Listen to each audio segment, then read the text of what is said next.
Good afternoon, good evening, good night, and good morning, in whatever time zone that you're in on the Earth, if you're up there in the space station. It is August the 7th, 2026, 1 year Bible session. And we are glad to see everybody here on Zoom and on YouTube. And there's the Bible verses that we are going to be reading, me and Shelley.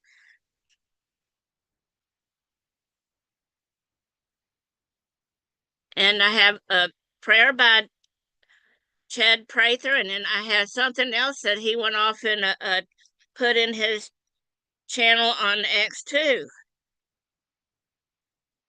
And hi, Heidi.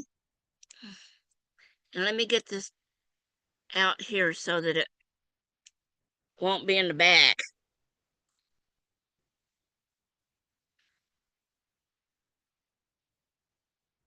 All right, here we are. Father, in the mighty name of Jesus, tear down every stronghold that has exalted itself against the knowledge of you. Your word says the weapons of our warfare are not carnal, but mighty through you for the pulling down of strongholds. 2 Corinthians 10, verses 4 and 5. Expose every lie, break every chain, and bring every thought captive to the obedience of Christ. Renew my mind with your truth. Strengthen me by your spirit, and give me courage to walk in holiness and freedom. Where sin has built a fortress, let grace tear down the walls. Where the enemy has planted lies, establish your truth. I belong to Christ, and sin will not have dominion over me. Romans 6:14. And that brings us to our prayer list. We are still praying for our firefighters in North America because we have a multitude of wildfires going on in Canada and the United States. And we pray that our firefighters that are fighting come back safely from them. Excuse me again.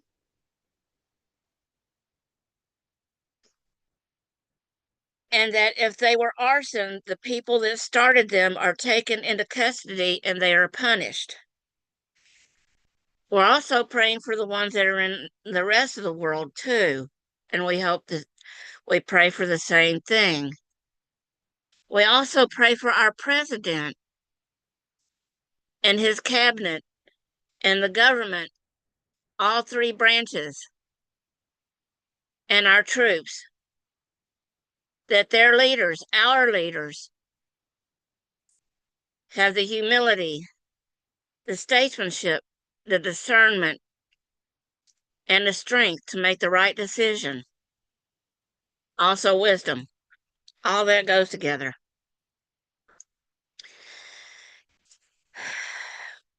We pray for Pam and his family and all the platforms of Patriot Soapbox and all the chatters and hosts that are there. We pray for all the people that have asked for prayer. Patty and Brian, Reality Fuzz, Sunny, Tanya, Gator Grad Sister, Tim, Clay, Barb, both of the Michaels, the Kath, Ragnar, Half Right, Kevin W., Marvin, Rising 123, Abraham, who is Tulsi Gabbard's husband, and her brother need a lot of help. Just a Pug, Humi, Esme, J9Z and their mom, Cold Still, Donovan New Day and their mom. Also, 76 Red Pill and their family member they're taking care of. 2020 Liberty, DC Panic, Moanon, Grow for Freedom, Maroon 9 and her family, Susie Wiles, Pam Bondi, Vanessa Trump, Kinsley Wren, Big Sendo, Darren McLeod, Leslie Tiffany, Tippy Wynn, Son of Liberty, Lynn, Sonia, Mary Magdalene 777, and also Susie in North Carolina has been in the hospital twice this week, or maybe a little bit more than a week, with AFib. So we need to have prayers for her too. In Jesus' name, amen. And as I said, I had seen that, I saw this on his page as I was making sure I had the right prayer. And it definitely caught my eye. Jesus died for my sins. True. Don't stop there. What does that actually mean? It means that every ounce of justice that belonged to me landed on him instead. Every punishment I deserved was poured out on Christ. Justice was satisfied, and mercy was offered at the exact same time. Christianity is the only religion that gives you both, and yes, it is. Every other religion asks you to earn mercy. It's like the one where that people are going, but the Jews killed Jesus. Sorry about this, y'all. And I'm going, no. I read a very good comment about that. He said, no, the Jews didn't kill Jesus. Neither did the Romans. They were instrumental in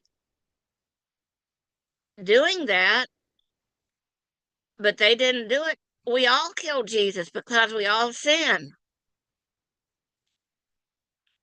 And he didn't have to be on that cross if he didn't want to. He could have come down anytime he wanted to. But he died for us.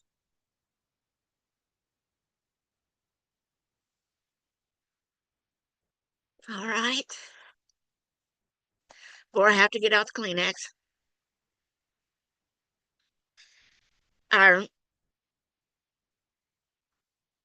our Bible readings today are Ezra chapter 4, verse 24 to chapter 6, verse 22, 1 Corinthians chapter 3, verses 5 through 23, Psalm 29, Proverbs 20, verses 26 and 27.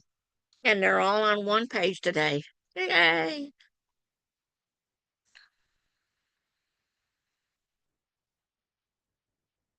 Ezra 4 chapter Ezra 4 verse 24. Then ceased the work of the house of God which is at Jerusalem. So it ceased unto the second year of the reign of Darius, king of Persia. Then the prophets, Haggai the prophet and Zechariah the son of Adu, prophesied unto the Jews that were in Judah and Jerusalem in the name of the God of Israel, even unto them. Then rose up Zerubbabel, son of Shealtiel,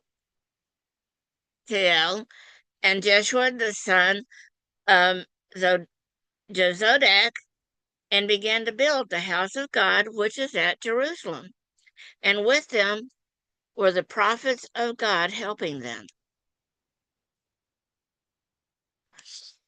At the same time came to them Tatnai, governor on this side of the river, and Sheth-Habar Bonzai, and their companions, and said thus unto them, Who hath commanded you to build this house, and to make up this wall? Then said we unto them after this manner, What are the names of the men that make this building? But the eye of their God was on the elders of the Jews, that they could not cause them to cease, until the matter came to Darius. And when they returned, answer by letter concerning this matter. The copy of the letter that Tatnai, governor on this side of the river, and Shelathar-Banzai and his companions, the Pharsachites, which were on this side of the river, sent unto Darius the king. They sent a letter unto him, wherein was written thus, Unto Darius the king, all peace. Be it known unto the king that we went into the province of Judea, to the house of the great God, which is builded with great stones, and timber is laid in the walls. And this work goeth fast on, and prospereth in their hands. Then asked we those elders, and said unto them thus, Who commanded you to build this house, and to make up these walls? We asked their names also to certify thee, that we might write the names of the men that were the chief of them. Thus they returned us answer, saying, We are the servants of the God of heaven and earth, and build the house that was builded these many years ago, which a great king of Israel builded and set up. But after our fathers had provoked the God of heaven unto wrath, he gave them into the hand of Nebuchadnezzar, the king of Babylon, the Chaldean, who destroyed this house and carried the people away into Babylon. But in the first year of Cyrus, the king of Babylon, the same King Cyrus made a decree to build this house of God.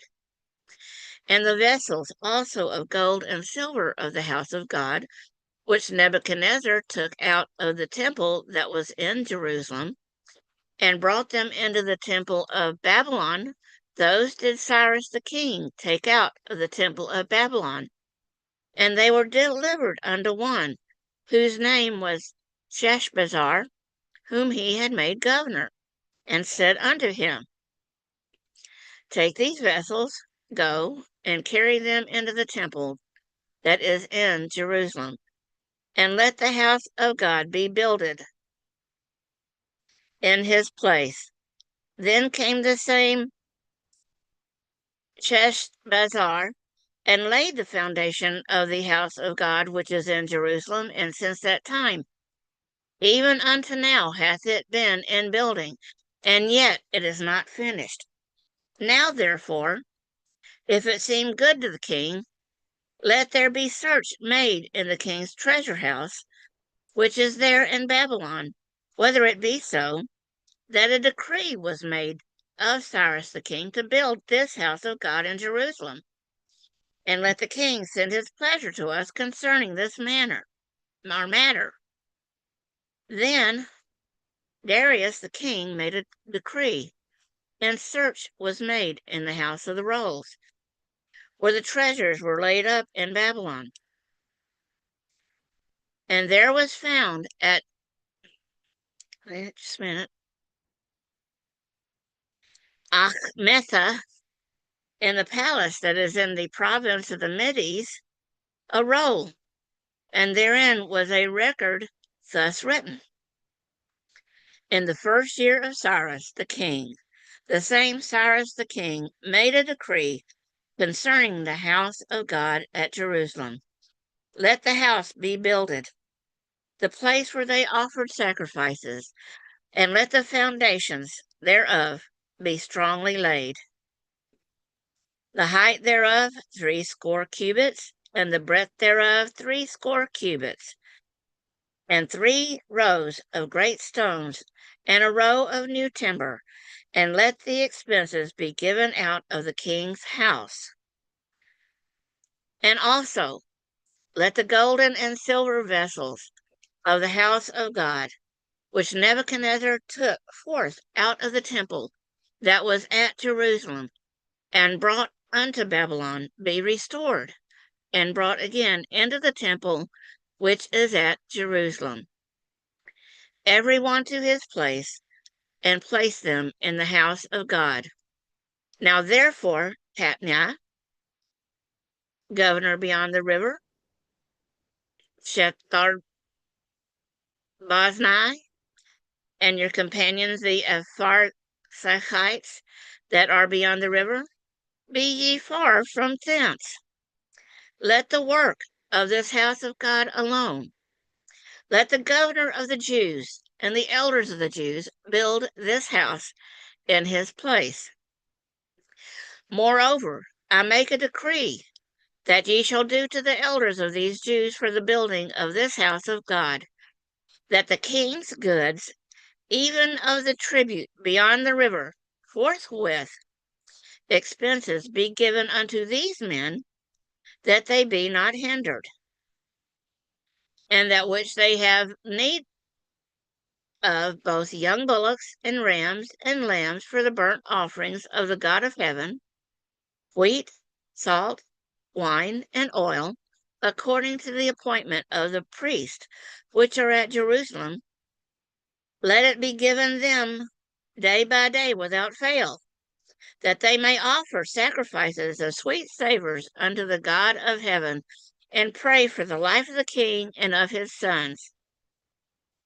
Also, I have made a decree that whosoever shall alter this word, let timber be pulled down from his house, and being set up, let him be hanged thereon, and let his house be made a dunghill for this.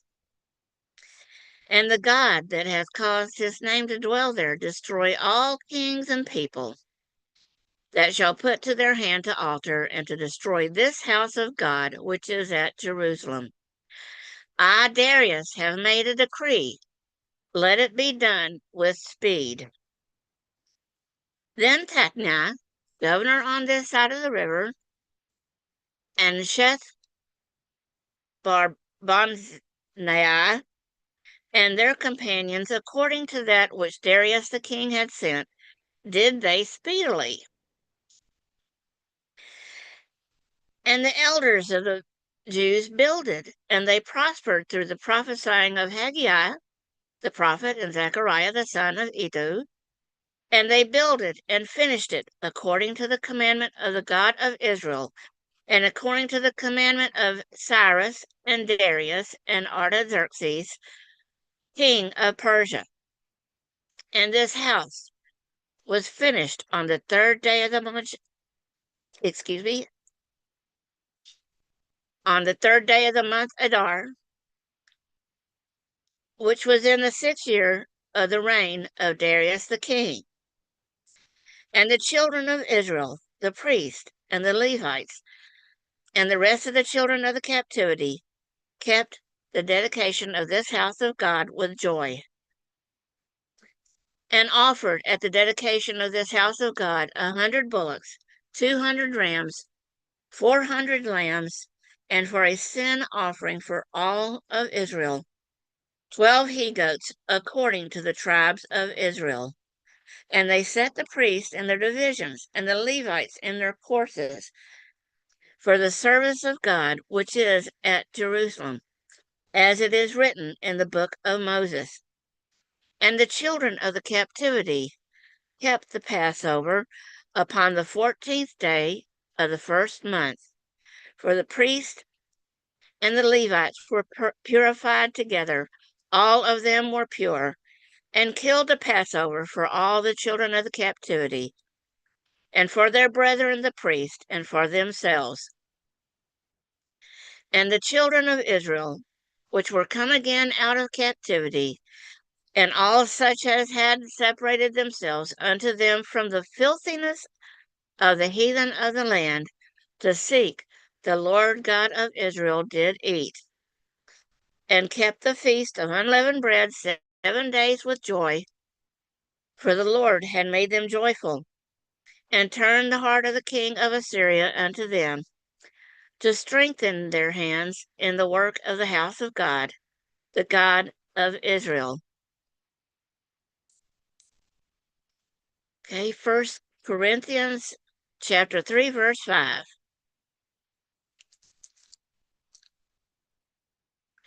Who then is Paul? Who is who is Apollos, but ministers by whom ye believed, even as the Lord gave to every man. I have planted, Apollos watered, but God gave the increase. So neither is he that planteth anything, neither he that watereth, but God that giveth the increase. Now he that planted and he that watereth are one, and every man shall receive his own reward according to his own labor. For we are laborers together with God. Ye are good. Ye are God's husbandry. Ye are God's building. According to the grace of God, which is given unto me as a wise master builder, I have laid the foundation, and another buildeth thereon. But let every man take heed how he beateth. Excuse me, let me get a little bit of water here.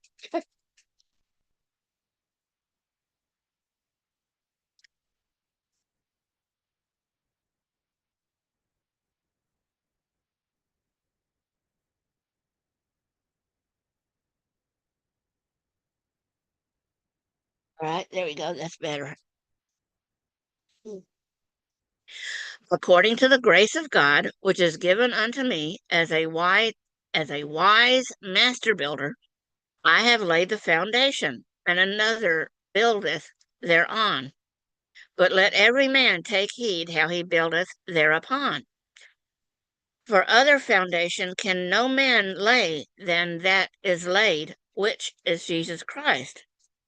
Now, if any man build upon his foundation gold, silver, precious stones, wood, hay, stubble, every man's work shall be made manifest, for the day shall declare it, because it hath been revealed by fire, and the fire shall try every man's work of what sort it is. If any man's work abide, which he hath built thereupon, he shall receive a reward. If any man's work shall be burned, he shall suffer loss, but he himself shall be saved, yet so as by fire. Know ye not that ye are the temple of God, and that the Spirit of God dwelleth in you? If any man defile the temple of God, him shall God destroy. For the temple of God is holy, which temple ye are. Let no man deceive himself. If any man among you seemeth to be wise in this world, let him become a fool, that he may be wise. For the wisdom of this world is foolishness with God. For it is written, He taketh the wise in their own craftiness. And again, the Lord knoweth the thoughts of the wise, that they are vain. Therefore, let no man glory in men, for all works are yours, whether Paul, or Apollos, or Cephas, or the world, or life, or death, or things present, all things to come, are things to come, all are yours. And ye are Christ, and Christ is God's. Thank you, Teresa. You're welcome. Psalm 29. Give unto the Lord, O ye mighty, give unto the Lord glory and strength. Give unto the Lord the glory due unto his name. Worship the Lord in the beauty of holiness. The voice of the Lord is upon the waters. The God of glory thundereth. The Lord is upon many waters. The voice of the Lord is powerful. The voice of the Lord is full of majesty. The voice of the Lord breaketh the cedars, yea, the Lord breaketh the cedars of Lebanon. He maketh them also to skip like a calf, Lebanon and Syrian like a young unicorn. The voice of the Lord divideth the flames of fire. The voice of the Lord shaketh the wilderness. The Lord shaketh the wilderness of Kadesh. The voice of the Lord maketh the hinds to calve and discovereth the forest, and in his temple doth everyone speak of his glory. The Lord sitteth upon the flood, yea, the Lord sitteth king forever. The Lord will give strength unto his people. The Lord will bless his people with peace. Calve, Calve. Calve, give Calve. birth. Lord maketh the hinds to have. Should be Yeah, calve. Oh, okay. yeah. Moving Cows, on. hinds. Proverbs 20, 26 and 27. A wise king scattereth the wicked and bringeth the weal over them. The spirit of man is a candle of the Lord, searching all the inward parts of the belly. Excuse And me. thank you. You're And welcome. now there's a lot of people that are that don't really like the King James version because of all the antique wording. Hmm. You ought to see Old English. Oy vey. Yeah, I It like doesn't the look King. anything like Middle English and definitely not American English. Right. I like the King James version just because it's just like I was telling you that verse earlier. When Yeah, people translate something over and over again, the real meaning gets lost to me, it and definitely does. yeah, people interpret things differently. Yeah, okay. And we learn new words. Always. Yeah. All right, here we go with the Song of Solomon. You remember that he was telling us to really make sure that we read up into chapter 8 yesterday. So you might as well say it's just an hour. So here we go. In the third session, at the last time we finished, we were at the peak, which is the first verse of chapter 5, the climax of the marital union, where the bridegroom says, I am come into my garden, my sister bride. I've gathered my myrrh with my spice. I've eaten my honeycomb with my honey. I have drunk my wine with my milk. Eat, O friends, and drink, yea, drink abundantly, O beloved. All that was to highlight the peak of his full enjoyment and satisfaction. So we have this strange refrain at the end, eat, O friends, drink, yea, drink abundantly, O beloved. It's pronouncing a sanction on the proceedings at that point.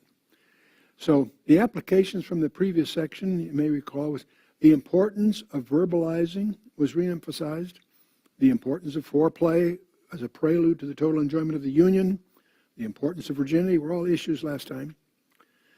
But remember, too, as we deal with those issues, the comprehensiveness of his cleansing. So let's not get on a guilt trip aspect of that. Jesus, fortunately, his blood avails for all. The mutual obligations of our bodies belonging to each other, we highlighted last time. So spiritually, he loves us individually and radically. But let's not forget it's a courtship. It's a continuing courtship. And we'll talk more about that in the next session we get into. But here we are, and last time we finished the whole first part of the book, the first 3 idols. And we're now moving into the second part of the book, and we're going to wrap it up, hopefully, in this session with 2 idols. The 4th idol, which consists of a couple of reflections, and the 5th idol, which has 4 reflections in it. So we actually have worked our way through the first 7 reflections. The 8th was this troubled dream of love refused, and we want to get into that here. The 4th idol, sexual problem reflections. The 8th reflection is this one about this troubled dream refused. We're going to get into that here in chapter 5. Somewhat similar to a troubled dream she had earlier, but let's get into this. It says, verse 2, she says, I sleep, but my heart waketh. It is the voice of my beloved that knocketh, saying, Open to me, my sister, my love, my dove, my undefiled. For my head is filled with dew, and my locks with drops of the night. What you may not pick up here is, dew is at midnight. He is coming home late, is really the issue here. And she's trying to sleep, but her heart wakes. The voice of my beloved knocketh, saying, Open to me. He is coming home late, and she's miffed about it. That's the net of it all. So I want to make that clear. It's not obvious if you try to absorb the passage, but he is coming in after midnight, which was unexpected. Sleep, but my heart waketh. She's dreaming this whole thing apparently, but a troubling dream in which her lover seeks admittance to her, but he's home late. So she's not too excited about the fact that he's that late. And so the word love here, by the way, is raya, which singles her out as one freely chosen by him for intimate relationship. That's a complimentary term, obviously. But his head and hair were covered with dew because he's been outside. Dew in Israel is often very heavy, especially after midnight. That's the flavor of what we're witnessing here. But there's some bad timing here. He's late, and she's upset about it. So she refuses with an excuse in the next verse. And she's withholding. Withholding oneself from one's mate is not scriptural. Again, I'll call your attention to 1 Corinthians 7. The first 5 verses gets into all of that. So the fact that the lover no longer addressed her as my bride suggests that there's a time lapse between verse 1 and verse 2. Verse 1 was last time's session. Verse 2 starting this new part, and it's apparently there's a time lapse between those two verses. These chapter and verse splits are not that useful in this particular book. The couple, in other words, can no longer be regarded as newlyweds.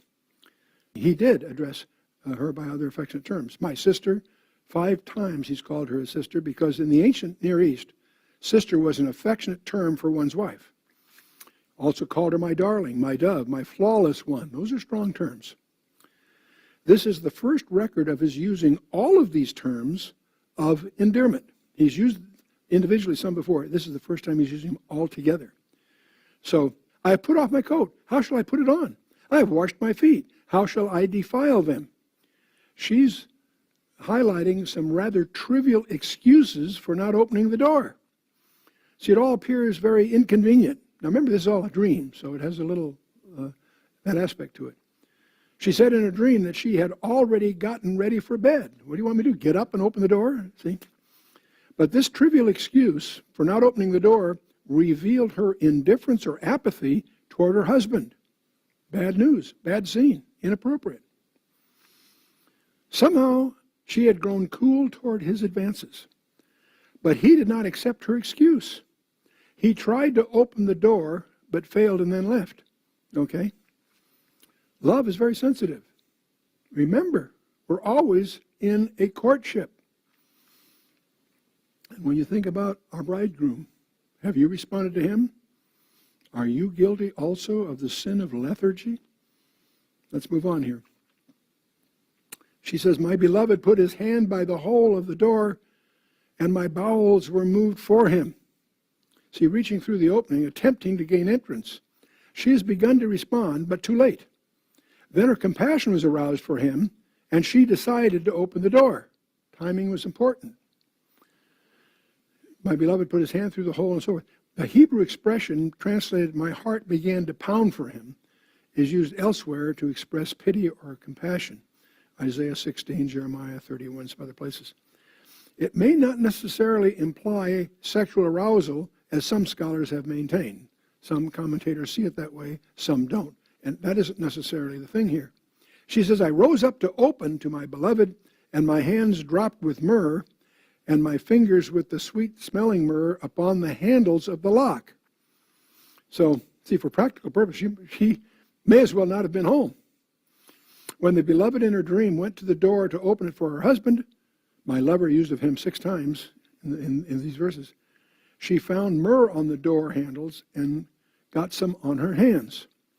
Myrrh was sometimes associated with lovemaking, so that's the flavor there. That's why some commentators think that was part of the issue here. This may refer to the custom of the lover placing perfumed ointment on the bolt of the door when he comes and when she's not in. Perhaps just like leaving a business card, sort of. Perhaps the lover had put liquid myrrh on the door handles as a token of affection for his beloved. He had wanted more than relief from the discomfort of the night air. This is why some commentators think that that was the sexual expectation was part of the drama here. She says, I opened to my beloved, but my beloved had withdrawn himself and was gone. My soul failed when he spake. I sought him, but I could not find him. I called him, but he gave me no answer. So he seems to have departed. He came there, wanted in. She didn't open the door. By the time she changed her mind and got to the door, he was gone. She missed her chance, you see. And so reminds me of what Jesus said at Gethsemane. What? Could ye not watch with me 1 hour? So she runs to the streets to search for him. And Jean Goyen uses this passage to comment on the dark night of the soul, her famous writings about that. She was imprisoned in the Bastille for her commentary on the Song of Songs. Many people don't know that. And that whole topic is dealt with in Faith of the Night Seasons, my wife's book on that. Moving on. The watchmen that went about the city found me. They smote me and they wounded me. The keepers of the walls took away my veil from me. Wow, that's a different result than the previous time. When she set out to look for him, she was found and beaten by the city watchman. In her first dream, the watchman helped her look for her lover. Again, this is a dream again, remember that. This time they mistook her for a prostitute. She loses her upper garment in her escape. She suffers the trauma of losing her position of her bridegroom's protection. So she's got exposure here that's critical. So she turns to the daughters of Jerusalem, the social milieu. I charge you, O daughters of Jerusalem, if ye find my beloved, that ye tell him that I am sick of love. Again, the daughters of Jerusalem are this kind of chorus that I mentioned before. And so waking from this troubled dream, she implores their aid in finding him. And their response is, what is thy beloved more than another beloved, O thou fairest among women? What is thy beloved more than another beloved, that thou dost so charge us? In other words, what makes him so special? Why is he more to you than any other? And this phrase, O fairest among women, could be sarcastic in offense. Are you so self-centered that you fail to appreciate the uniqueness of your spouse? Is sort of the flavor of the retort here from the society there. She responds with the next, 7 verses. My beloved is white and ruddy and the chiefest among 10,000. He's white, meaning dazzling and stunning. Ruddy, that is masculine, manly, macho. He's a dream guy here. He's chiefest among 10,000. Have you ever noticed how some women berate their husband among others? Never, never, never, never do that. Never do that. You never speak negatively, especially in public. If there's some concern, keep it private. Publicly, you should be his primary cheering session. You should be his primary press agent. It's amazing how some women berate their husband, and then they're surprised when they learn of a subsequent affair with someone who made them feel special. That doesn't justify it, but at least makes it understandable. Tragic, tragic. They sow their own seeds of destruction. She goes on, his head is as the most fine gold. His locks are bushy and black as raven. Gold in value, not in color. It doesn't mean he's blonde. It's gold in the sense of being valuable. Raven is often used in Scripture to remind us of God's provision, being fed by the ravens and so forth, in Job and 1 Kings 17. His eyes were as the eyes of doves by the rivers of water, washed with milk and fitly set. Again, doves suggest fidelity, faithful for life. They were also acceptable in the Old Testament for sacrifice. So they're a cherished thing. By the way, didn't your wedding vows include an everlasting commitment of loyalty and fidelity until death? That's an issue. God expects us to keep our vows. She continues, his cheeks are as a bed of spices, as sweet flowers, his lips like lilies, dropping sweet-smelling myrrh. How do you taste to your wife, is the question I ask of the guys. She continues, his hands are as rods of gold set with beryl. His belly is as bright ivory overlaid with sapphires. I don't think we would normally describe our abs that way, right? That's some fitness club he must belong to. Them are some abs, as somebody might say, okay? The rods here are from root meaning a circle. They really refer to fingers for caressing as well as for providing. Very important. And ivory was usually carved, by the way. So when it says bright ivory overlaid, ivory was normally carved, telling a story. Guys, what does your belly tell? Any stories there? Anyway, moving on.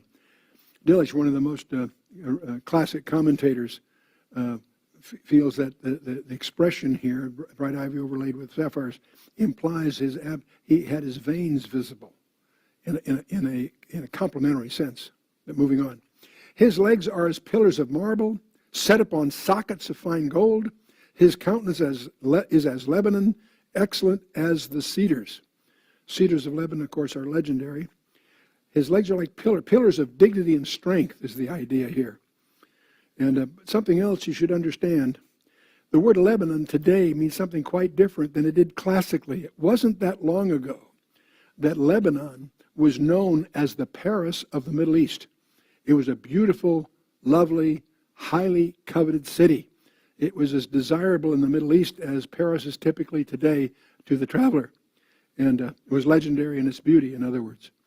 It wasn't until the Muslims took over that it became looking like a war zone that we associated today. So moving on. His mouth is most sweet, yea, he is altogether lovely. This is my beloved, and this is my friend, O daughters of Jerusalem. So that's her little description of her husband. His mouth is most sweet. Is your mouth sweet? What is your communication with her, your wife's, like? Is it sweet? Here it's altogether lovely. Lovely is in the plural, by the way. It intensifies what she's saying. Beloved indeed, in other words. And friend, that's interesting. Are you her friend? Your husband, but are you her friend? Can she share everything with you without being judged or attacked? That's a good question. Crucial. The answer should be in the affirmative. But is it? Or do you take her for granted? That was my guilt. For a good part of those 50 years we've been married, I took my bride for granted for too many years. That's crucial. That's tragic. Despite their parent marital problems, she refrains from criticizing him here. Interesting. Important. She never criticized him. There may be cause for that. That's in private, between the two of them. Not out in public. Not to the daughters of Jerusalem. And see, she's still catching those little foxes, even here. Well, the dream comes to an end. That's in chapter 6, verse 2. He has returned by then, okay? So we're in chapter 6, verse 1. Whither is thy beloved gone, O thou fairest among women? Whither is thy beloved turned aside, that we may seek him with thee? So they apparently are swayed by her description. They're prepared to help. We're convinced. We'll seek him also, they say. That's the flavor of the chorus here. So you get to verse 2. My beloved has gone down into his garden to the beds of spices to feed in the gardens and to gather lilies. So the dream is now over and he has returned. So we're shifting here. He has said, I will never leave thee nor forsake thee. That's Hebrews 13:5. So she has this declaration that occurs frequently, 3 times in this whole piece. I am my beloved's, and my beloved is mine. He feedeth among the lilies. See, 3 times we have this declaration, I am my beloved, and my beloved is mine. The first time is chapter 2, verse 16, which in effect raises the question, have you given yourself to him? In chapter 6, verse 3 here, it's confirmed, I am my beloved, and my beloved is mine. We're going to run into it again in chapter 7, verse 10, where every doubt is gone. But again, it's that same refrain in the context of the passage at the time. Something else I want to point out about this verse here in verse 3 of chapter 6, it turns out in the Hebrew, it's an acrostic. In the Hebrew, the first 4 words form an acrostic. What an acrostic is, it's like NASA for the National Aeronautics Space Administration. NASA is an acrostic. Radar detection and ranging. They're words that sometimes you take the first letter of a group of words and it becomes an acrostic. That's what's happening here. It's an acrostic, and Elul, which is the 6th Jewish month, which corresponds in our calendar typically to August or September. It's the month of preparation for the fall feasts. Of the Jewish calendar, the fall feasts are the climax of the religious year. They're the beginning of the civil year. The first of Tishri is Rosh Hashanah, the beginning of the civil year. But on the religious year, it's the Feast of Trumpets, followed in 10 days by Yom Kippur, the Day of Atonement, the most solemn day of the year. And 5 days later, you have the Feast of Tabernacles. So those 3 fall feasts are very critical in the Jewish calendar. Okay, so we have the Feast of Trumpets, Yom Kippur, and Feast of Tabernacles, which in addition to commemorating history, they also are prophetic. All 7 feasts of Moses are. The first 3 they start with Passover in the spring, with the Passover, the Feast of Unleavened Bread, and the Feast of First Fruits. And they all are commemorative of history, but they're also prophetic of the first coming of Christ. And because Passover, he is the Passover lamb, John the Baptist introduces him that way. And with the Jewish title, behold the Lamb of God that taketh away the sin of the world. That's a Passover label when he first introduces him publicly. And the Feast of Unleavened Bread, of course, is what's celebrated. That also embraces a Feast of First Fruits, which is the morning after Shabbat, after Passover. In other words, a Sunday morning. And that celebrates the resurrection. That's all, and so they're prophetic. The last 3 feasts are prophetic of the second coming. Between those is a very strange one, called the Feast of Shavuot, or Feast of Pentecost, which is the day that the church was born. And some suspect it might be the day of the rapture, because we discover apparently that Enoch was translated on his birthday, and Enoch was removed from the world before the judgment of Noah's flood. And there's a whole study I encourage you to get into on all of that. So the thing I want you to be aware of, that the Jews' catechism is his calendar. You really want, even a Christian, you want to really understand the Jewish calendar because it's rich in meaning and so forth. But here we'll move on. We're going to go into the 4th idol, the sexual problem reflections, and we've just seen the 8th one. We're going to move on to the 9th one now, the return of Solomon, having come after that troubled dream that Shulamite has just described. Verse 4, thou art beautiful, O my love, as Tirzah, comely as Jerusalem, terrible as an army with banners. In the reconciliation, the first words of the lover to his beloved were words of praise. These are positive things, okay? The name Tirzah means delightful. Oh, my love, as you're delightful, as comely as Jerusalem, and so forth. And it's a lovely oasis which later became the royal residence of 4 different kings of the northern kingdom. Baasha, Elah, Zimri, and Omri had their royal residence at Tirzah. So that's a positive term as a lovely oasis and so on. The beloved was also as lovely as Jerusalem, called the perfection of beauty. That's the way Jerusalem is regarded in the literature. All that pass by clap their hands at thee. They hiss and wag their head at the daughter of Jerusalem, saying, is this the city that men call the perfection of beauty, the joy of the whole earth? And of course, that's a quote from Lamentations, chapter 2, verse 15, the perfection of beauty. That's the label, the equivalent of Jerusalem, in effect. Psalm 48, first 2 verses. Great is the Lord and greatly to be praised in the city of our God, in the mountain of his holiness. Beautiful for situation, the joy of the whole earth is Mount Zion. On the sides of the north, the city of the great king. We sing that as a song often, don't we? And it's on the sides of the north. Now, there's a mystery here that is yet to be resolved. Something is very special about the sides of the north, because that's what Satan aspires to in Isaiah 14. And Golgotha was on the north side of the city. I think there's more to be unraveled here allegorically, which is really a topic for another time. Let's move on here.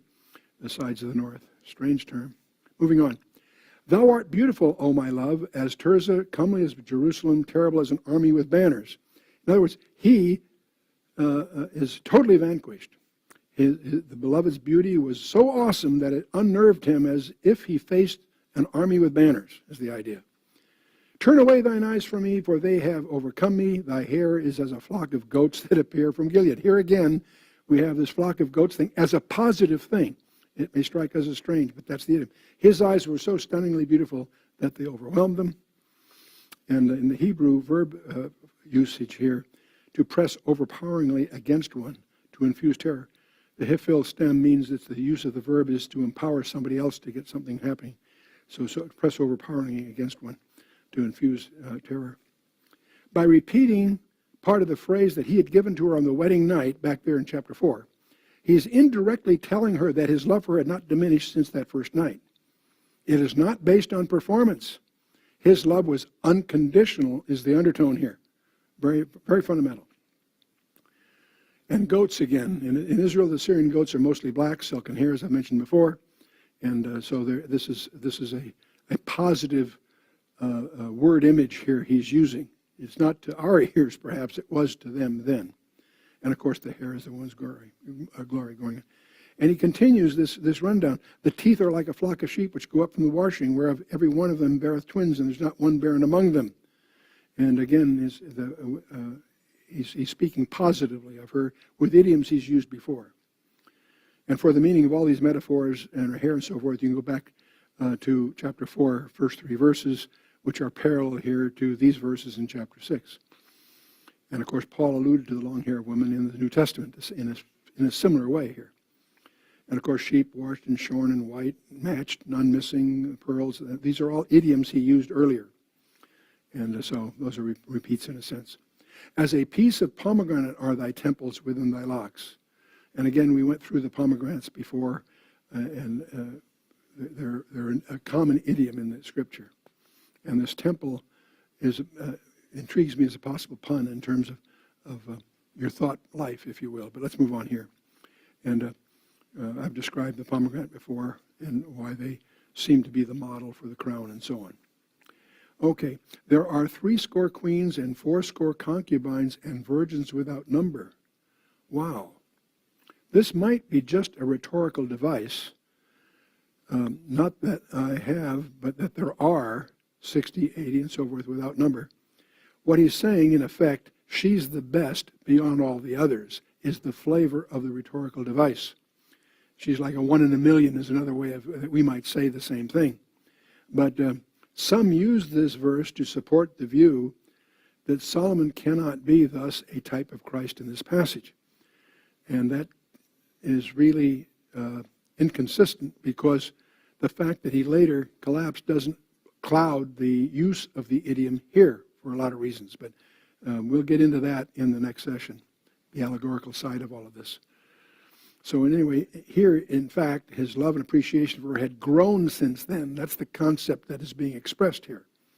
He assured her that she was totally unique in verses 8 and 9 of this chapter. As his dove, back in chapter 5, you recall, as an opinion shared by her mother in the subsequent verse is going to show up, and also the maidens, the daughters, queens, and concubines in the 9th verse. So let's move on here. He says, my dove, my undefiled, is but one. She is the only one of her mother. She's the choice one of her that bare her. The daughters saw her and blessed her, yea, the queens and the concubines, and they praised her. So again, he's using figures of speech in a positive sense, okay? And so on seeing the husband and wife reconciled, the women are amazed at her beauty and so forth. They blessed her. The daughters saw her and blessed her. So they're favorably impressed. Okay, so now we are going to go ahead and go down through the 5th idol. There are 4 reflections left in the book, and we'll go through this. The dance of the Mananim, which constitutes the rest of chapter 6, the first part of chapter 7. Let's zip through this one. Who is she that looketh forth as the morning, fair as the moon, clear as the sun, and terrible as an army with banners? She's being likened to the morning dawn here, actually. Of the two Hebrew words for moon, this one emphasizes the whiteness of the moon rather than the other one, which emphasizes the yellow, strangely enough. Of the two Hebrew words for sun, this one emphasizes the warmness rather than the other, which pictures the sun as unwearied. So the selection of the Hebrew terms here color the flavor of what he's saying, if you will. Army with banners. See, just like Solomon mentioned back in verse 4, they liken her beauty as a bannered army going forth confident of victory. They praised her, verse 9. He said, by stating that she was as fair as the dawn, the moon, the sun, and the stars, is the flavor of this passage here. I went down to the garden of nuts to see the fruits of the valley and to see whether the vine flourished and the pomegranates budded. The garden of nuts. And we're going to find chariots in the next verse. I want to just footnote this. I don't think this refers to Southern California because of the nuts and the chariots, but let's go on here. Verses 11 through 13 tell the story of the couple's reconciliation from the beloved's point of view. She knew that she had gone down into his garden, so she went there to see if their love was still in bloom, in effect. And see, we always need continual assurances. The women especially need continual assurances. And we as husbands need to respond to that daily, frequently, creatively, sincerely. And that's important. As a person would look in the spring for new growth, buds on grapevines, pomegranate blossoms, so she looked for fresh evidence of their love. Okay? When she found him, his first words were words of praise, indicating that their love was in fact flourishing. And or ever I was aware, my soul made me like the chariots of Aminadab. Now, this is one of the difficult verses in this passage, the most difficult verses in the Bible to interpret, is verse 12 here. The Hebrew can be translated several different ways. Aminadab can also be translated chariots of my people, or the noble, or my noble people. There's several ways that this can take a different flavor. And so one translation, which is much commended, is, I became enraptured, for you placed me on the chariots of the people of the prince. And that's descriptive, that would fit the situation, and that of the different alternatives, the one that seems to make the most sense to me at least. And when the husband's first words in the garden were words of praise, she became enraptured and was beside herself with joy. He then placed her on his own chariot at the head of the entourage, is the idea.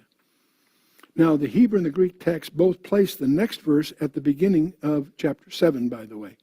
These chapter and verse things are, for this, in this particular book, are not that useful, really, except as frames of reference.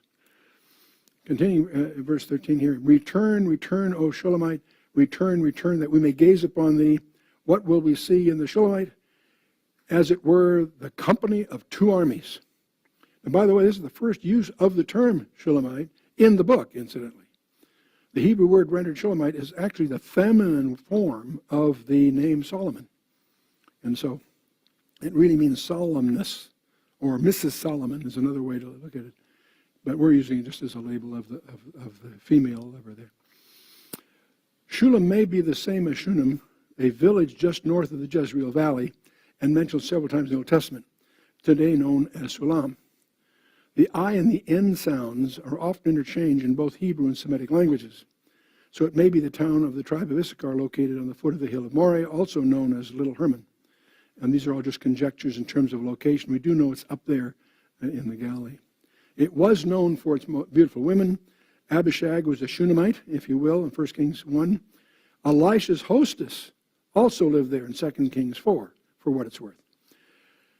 But now we're encountering the dance of the Mananim, and the Mikolah is dancing or dance, and Machane is it's used in a number of different ways of an encampment, or those who encamp, a body. So we've got a big dancing thing going on here that's going to be described. There's also a town of Mananim, which means two camps, maybe somehow associated with this dance, though the point of the association is very clear, at least to the stuff I've consulted. Mananim was east of the Jordan River, where Jacob met the angels. It was also where David fled from Absalom. And so it's got some Old Testament history. but it's not clear what coloration it lends to the opera. That's maybe just conjectural. But there's a big dance going to go on here. How beautiful are the feet with sandals, O princess daughter. The curves or vibrations of thy thighs are like jewels, the work of the hands of an artist or a cunning workman. See, in chapter 4, he started, in talking about her, started at the top and stopped at her breasts. Here he starts with her feet and gets even more intimate, strangely. He's going to describe her here. The Hebrew word for feet signifies step and foot. Portraying her as dancing with her feet, going back and forth, is the flavor here. Okay. In describing the dancing, her dancing thighs and so forth, Solomon points to the manifold twistings and windings of the upper part of her body by means of thigh joints, for the Hebrew words signify movements of a circular kind. So we've got, there's a lot going on here. The Hebrew word for curves refers to the thighs in motion and not the beauty of the curves of the thighs at rest. The entire Hebrew passage points towards a dancing female, basically. It's in Hebrew describing a dancing female. The thighs in motion are described as jewels. The Hebrew word signifies female ornaments consisting of gold, silver, and precious stones. The figure seems to be suggesting the bending of thighs and loins, full of life and beauty, like a tree swinging of such ornaments when connected to a chain. Thy navel is like a round goblet which lacketh not mingleth with wine. Thy belly is like a heap of wheat set upon with lilies. The navel is described here in the shape of a half moon, with the roundness of a basin, the kind of basin used for mixing of fine wines. And so on it goes here. The belly or waist is a heap of wheat, points to the color of her flesh, the mixture of wheat yellow along with some lily white. Thy two breasts are like two young roes or fawns, twins of a gazelle. And this is very similar to what we saw back in chapter 4, verse 5. Thy neck is a tower of ivory, thine eyes like the pools of Heshbon by the gates of Bat Rabin. Thy nose as the tower of Lebanon, which looketh toward Damascus. So her eyes like pools, her nose well defined. And all this analysis, I have to tell you candidly, has been substantially excerpted from Arnold Fruchtenbaum's very incisive works. Of all the Hebrew scholars, one that I respect the most because he really has command of the Hebrew in depth, and it isn't distorted or colored from a Talmudic perspective. He's an outstanding Christian expositor and a good friend, by the way. But so I've leaned on a lot of different sources, but I lean very heavily on some of this stuff, on Arnold's very incisive works. Moving on, thine head upon thee is like Carmel, and the flowing locks of your head like purple. The king is captive in the tresses. Her head is majestic, her hair red purple in effect. Solomon is totally captivated by her. He's a prisoner in her tresses. The dancing ends, the lovemaking begins in chapter 7, verse 6 and following. And on the majesty of Mount Carmel, you can find that in Isaiah 35 and Jeremiah 46 and other passages. Let's move on here. There are many vestiges of the ancient wedding customs, which included parallels to what we're seeing here. In the weeks succeeding the marriage, the villagers typically assemble. A thrashing board is set up as a throne in which the newly married pair take their seats as king and queen. There are songs of the physical charms of the pair, the dances in which the bride and the bridegroom take part, including a sword dance performed by the bride with a naked sword in one hand. So these are some of the customs that are associated with this. The bridegroom is sometimes called Solomon as an imaginative designation of a person as an ideal beauty or what have you. And we find a lot of this still embodied in the Syrian wedding customs. You can look this up in the Jewish Encyclopedia or references of that kind to get a flavor of the traditions that seem to accompany what we have laid out here. Now, some of the lessons that this implies, of course, the need for continual creativity in marriage is suggested here. Ruts are to be avoided, overcome, if you will. All things are permissible if agreeable to both parties, is the flavor of what the instruction is here. How fair and how pleasant art thou, O love, for delights, verse 6. See, following the erotic dance, lovemaking begins. This is thy stature is like to a palm tree, and thy breast to a cluster of grapes. The Hebrew word there is tamar, which translated palm tree or date palm. It actually refers to the flower out of which develops large clusters of juicy, sweet fruit. And the Hebrew word eshkol is clusters, refers to the dark brown or golden yellow cluster which grows at the summit of the branches and beautifies the appearance of the palm tree. Now, you probably, if you've been to Israel, you've seen this image of two men carrying a bunch of grapes on a pole. The bunch of grapes is so large, it's on a pole between two shoulders. These two guys, that is Joshua and Caleb. And that is known as the grapes of Eshcol. It is actually the symbol of the ministry of tourism of Israel, drawn, of course, from when Moses sent out the 12 spies, the two came back with a favorable report. That was Joshua and Caleb carrying this bunch of grapes so large that was on a pole between them. And so that's the echo that we're seeing here in the Song of Songs. Moving on. I said, I will go up to the palm tree, and I will take hold of thy boughs thereof. Now also thy breasts shall be as clusters of the vine, and smell of thy nose like apples. And the roof of thy mouth, or the palate, like the best wine for my beloved, that goeth down sweetly, causing the lips of those that are asleep to speak. So this is somewhat like the song, kisses sweeter than wine, if you will. Or what it really translates in here is moving the lips of the sleeping, and the lips of those that are asleep to speak. I am my beloved's, and his desire is toward or upon me. There again is this third time of that commitment. During courtship, that phrase implied security. My beloved is mine, and I am his. That was chapter 2, verse 16. After the marriage, it speaks of submission. I am my beloved, and my beloved is mine, chapter 6, verse 3. During the adjustment periods, we find this, again, accompanying doubts. So it speaks to stability. I am my beloved's, and his desire is toward me. So we have these three statements, but in the context, they imply something, a little different emphasis: security, submission, and stability in those three occasions. And it's been suggested this whole passage is incurring creativity in sexual relations. The net of all of this is a call towards creativity. Couples should not allow themselves to get into a rut in this or any other aspect of their lives. This is focusing on the sexual aspect, but in marriage we should be working to keep it an adventure, keep it exciting. No kind of sexual activity between married couples is sinful or unclean as long as it is acceptable to both parties. If acceptable to both parties, this would seem to endorse it. Many marital tensions derive from an inappropriate prudishness and a misunderstanding in this area.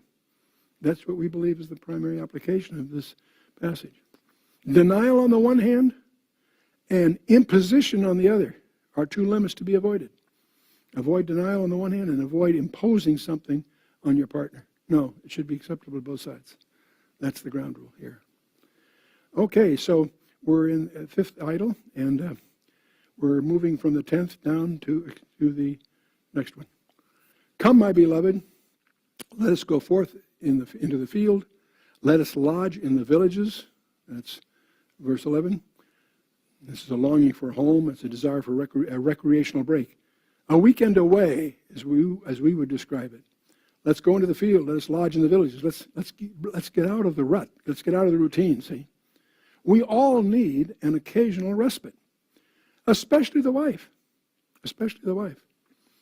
Let's get up early to the vineyards. Let us see if the vine flourish and whether the tender grape appear and the pomegranates bud forth. There will I give thee thy loves. Ooh. See, ostensibly, what they're going to return to the region of their original courtship. That's probably the flavor here. The word loves in the Hebrew, dod, is in the plural, which obviously refers to sexual loves. And so the vine has budded. And I think that's referring to the relationship, not the vines. Verse 13, the mandrakes give a smell. At our gates are all manner of pleasant fruits, new and old, which I have laid up for thee, O my beloved. Now, these mandrakes show up in the Old Testament in a number of places. They are in flower and giving off a fragrance. The Hebrew word for mandrakes is dudae, the same root as sexual love, incidentally, as exciting sexual desire, favoring procreation. So they're looked upon as an aphrodisiac, if you will. And they're known as the lover's flower, or as love apples. The Arabs call them the devil's apples.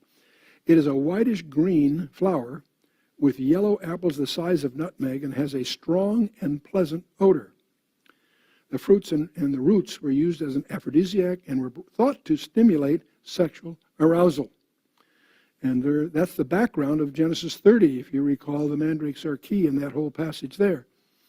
Some authorities regard their reputation as fanciful.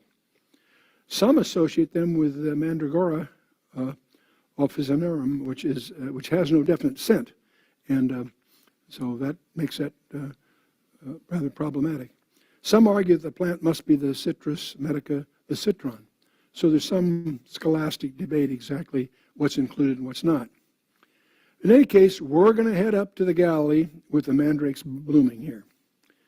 And he continues, O thou wert as my brother that sucked the breasts of my mother, when should I find thee without? I would kiss thee, yea, I should not be despised. Another designed to express affection without restraint here. In the ancient Near East, displays of affection were frowned upon except in the case of certain family members.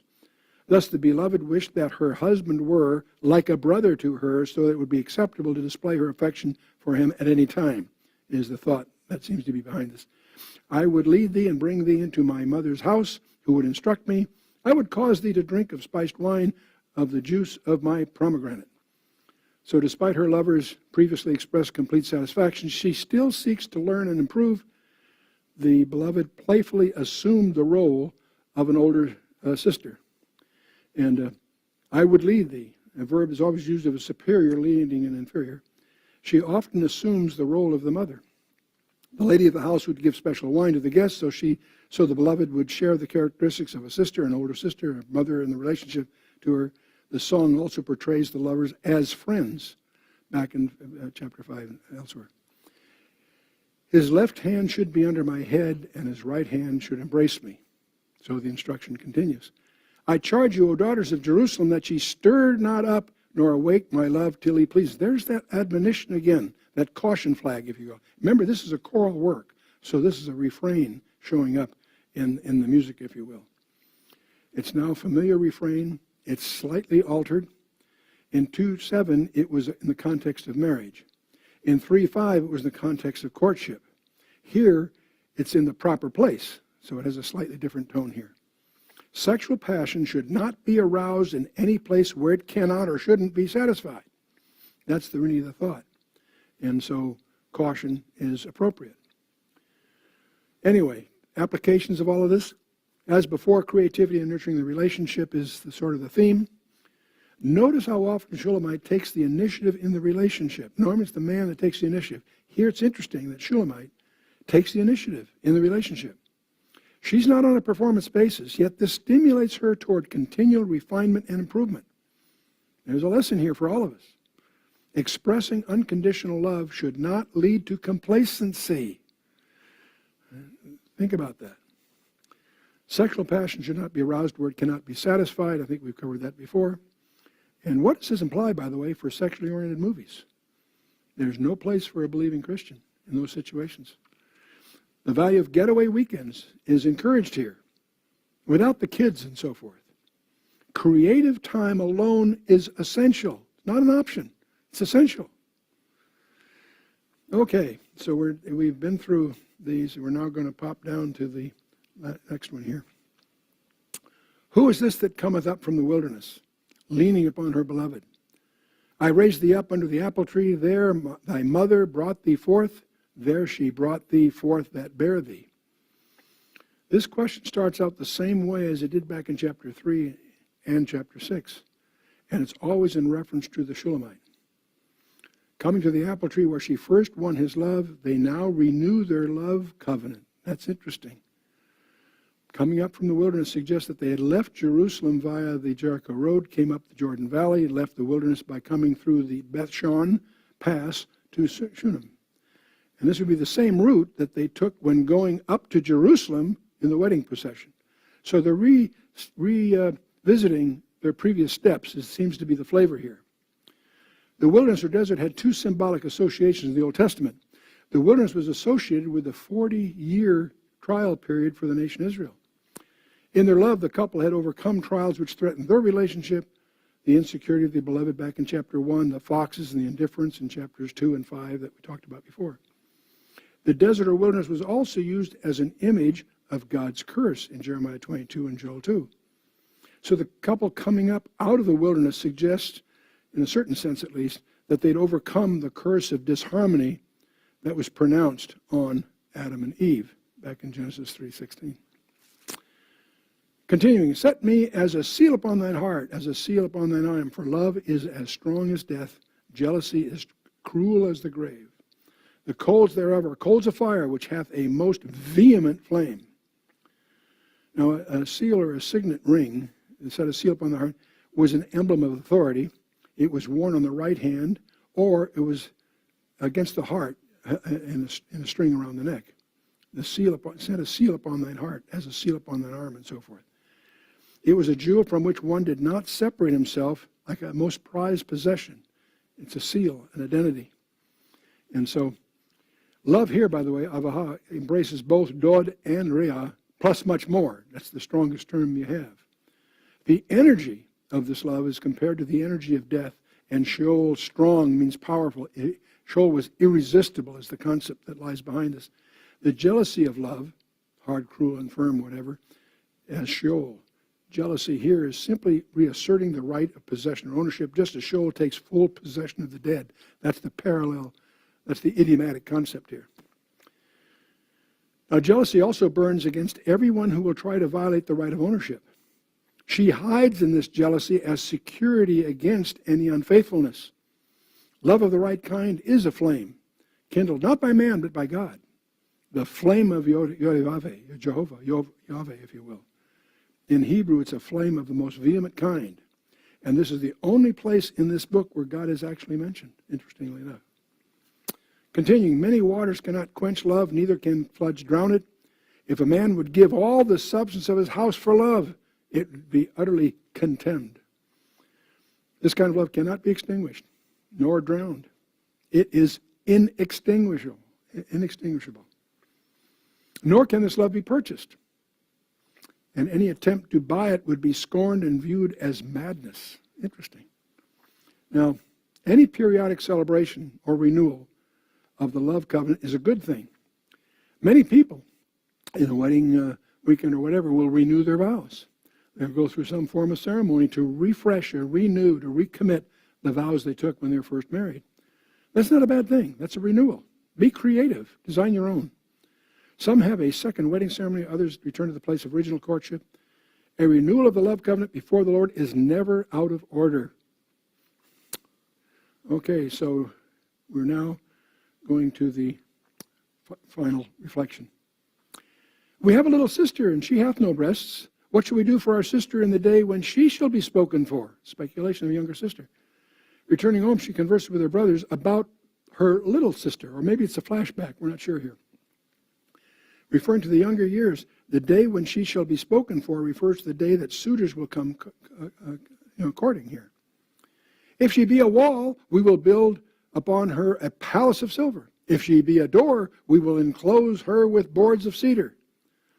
See, in the ancient world, the brothers often served as the nearest guardians or counselors or chaperones, if you will. In the area of marriage, they often had precedence over the father and the mother. The brothers were the ones that really took charge, provided the protection, if you will. The Hebrew word for wall here is one chosen that implies a wall that stands firm and withstands every assault against it.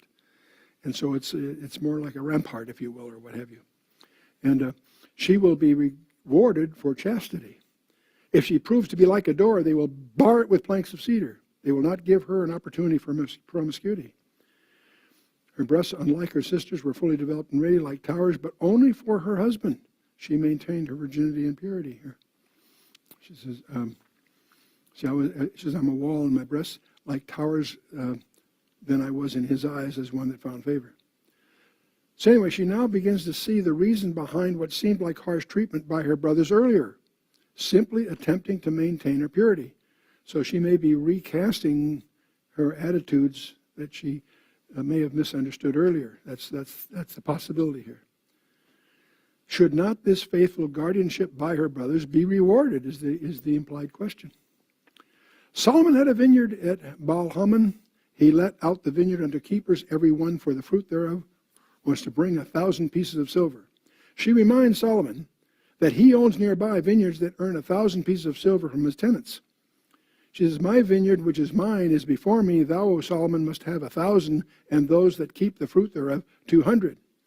She had her own vineyard, protected by her brothers, is also nearby, which also explains the supervision of the previous verses, if you will. Solomon has his 1,000, namely the Shulamite herself. Her brothers were keepers of her as his vineyard and are also entitled to the earnings of 20%. So there's also some gematria possibilities here. I'll stay out of that right now. Thou that dwellest in the gardens, the companions hearken to thy voice, cause me to hear it. So he responds favorably, and he may be asking for a song, in effect, okay? Hearken to your voice. Make haste, my beloved, and be thou like a roe or a young hart upon the mountains of the spices. In other words, make haste, flee, so we can again be alone, is what she's saying. Repeating an invitation similar to chapter 2, verse 17, but this time it's unlimited. As she begins her song, they go outside to do what they planned in earlier reflections in chapter, and they disappear into the lower hills. So the Song of Songs now comes to an end. That wraps it up. Now, what are the applications here? Diligence and discipline to preserve chastity prior to marriage on the one hand, and openness on the other. Intimacy, creativity within the marriage, those are all suggested here. The Song of Songs shows that sex in marriage is not dirty. The physical attractiveness of a man and a woman to each other and the fulfillment of these longings in marriage are natural and honorable. Let's underscore all of that. But the book does more than extol physical attraction between the sexes. It also honors pleasing qualities in the lovers' personalities. Also, moral purity before marriage is praised. Premarital sex has no place in God's plans. Can't escape that. That's right up front, all the way through the 66 books that we call the Bible. Faithfulness before and after marriage is expected and honored. And such faithfulness in marital love beautifully pictures God's love for and commitment to his people. That's where we start getting into allegories. And we're going to want to do that cautiously because allegories are a license to invent. You want to be careful with them. And many, by the way, many suspect that the Apostle Paul had this book in mind when he penned his famous chapter, 1 Corinthians 13. Having gone through this, let's take a quick look as we wrap up the 1 Corinthians 13. Though I speak with the tongues of men and of angels and have not agape, I am become as sounding brass or a tinkling cymbal. And though I have the gift of prophecy and understand all mysteries and all knowledge, and though I have all faith so that I could remove mountains and have not agape, I am nothing. And though I bestow all my goods to feed the poor, and though I give my body to be burned and have not agape, it profiteth me nothing. Agape suffereth long and is kind. Agape envieth not. Agape vaunteth not itself, is not puffed up, doth not behave itself unseemly, seeketh not her own, is not easily provoked, thinketh no evil, rejoiceth not in iniquity, but rejoiceth in the truth. It beareth all things, believeth all things, hopeth all things, endureth all things. Agape never faileth. Whether there be prophecies, they shall fail. Whether it be tongues, they shall cease. And whether there be knowledge, it shall vanish away. For we know in part, we prophesy in part, but when that which is perfect is come, then that which is in part shall be done away. When I was a child, I spake as a child, I understood as a child, I thought as a child. But when I became a man, I put away childish things. And now we come to the logo of the Institute, the Coin Institute. For now we see through a glass darkly, but then face to face. Now I know in part, and then I shall know even as I also am known. Now abideth faith, hope, and agape, these three. But the greatest of these is agape. You know, it's interesting when you examine this here, you'll discover there are 7 active participles. stability in verse 8 of 1 Corinthians 13, which echoes Song 8:5. We have security in verse 7. It's echoed in verse 6 of Song. Strength is in verse 6 of Song, and it's verse 8 of 1 Corinthians. Stubbornness, if you will, steadfastness maybe, in verse 6 of Song 8, and both verses 4 and 7 in 1 Corinthians. Sacrifice in verse 7 of each. Self-control, verse 8 in Song, and verses 5 and 11 in 13. And finally, selflessness, verse 11 and 12 in the Song, and verses 1 through 3 and 5 in. So there is a parallelism of thought in both that some suggest it may, when Paul was penning 1 Corinthians 13, he could very well have been spending some meditative time in the Song of Songs. Speculation. Okay, we went through the entire Song of Songs, trying to emphasize a literal point of view, taking it on as a practical, useful, direct manual on improving marriages. And that's great. We're not through yet, though. That was the primary foundational view. It's amazing how that not all commentators take that view. It's the one that we chose to take because we see it as the primary direct application of the text as it stands. And we think that's pretty unassailable. And there are many good scholars that accompany us in that emphasis. But we want to take the next session. We've completed now our literal view of this practical book. Okay, good. There's more. Next time, what I want you to do is review your notes and the text of the book and explore the ostensible allegorical allusions for our next session. Go through it yourself and glean it from the point of view, what is this saying about the relationship, our own relationship with our bridegroom, the shepherd king that's coming to set up his kingdom on the planet Earth? What we're going to discover that we're going to review the allegorical possibilities of Song of Songs, and we're also going to look at that allegorical perspective of the entire Bible, from Genesis chapter 3 all the way to Revelation 22. And we're going to discover whether it's Adam and Eve, Boaz and Ruth, all the way through the scripture, God uses the married to communicate intimacy with him. And so it's a very, very important instruction that goes far beyond the sensual issues that we've been stumbling over through the Song of Songs. So with that, let's stand for a closing word of prayer. Well, just a minute. Oh, here we go. Oh, and it turned off all by itself that time. Okay. Well, thank you, Teresa. Oh, you're welcome. And I've noticed not everybody knows about the word agape. Mm-hmm. Yeah. So, have you heard the definition of it? Oh, I'm sure I have. I just can't think of it right now off the top of my head.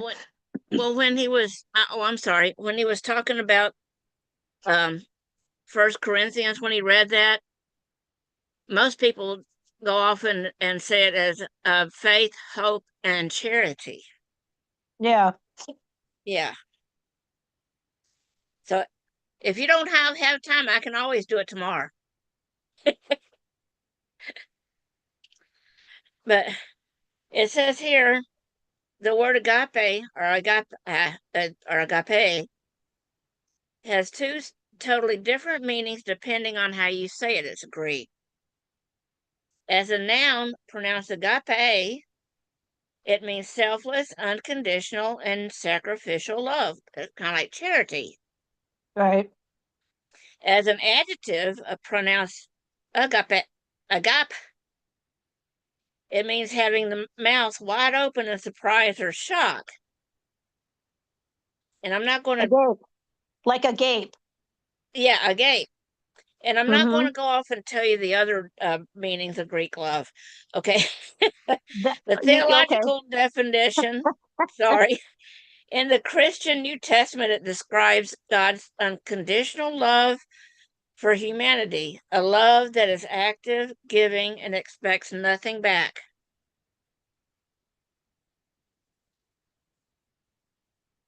Yeah.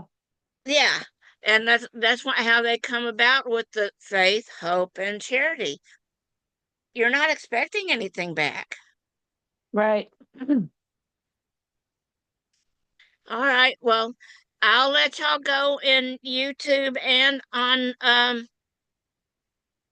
Zoom because I know everybody's wanting to get ready for supper, or they might have already missed it. Nope, I'm making soup.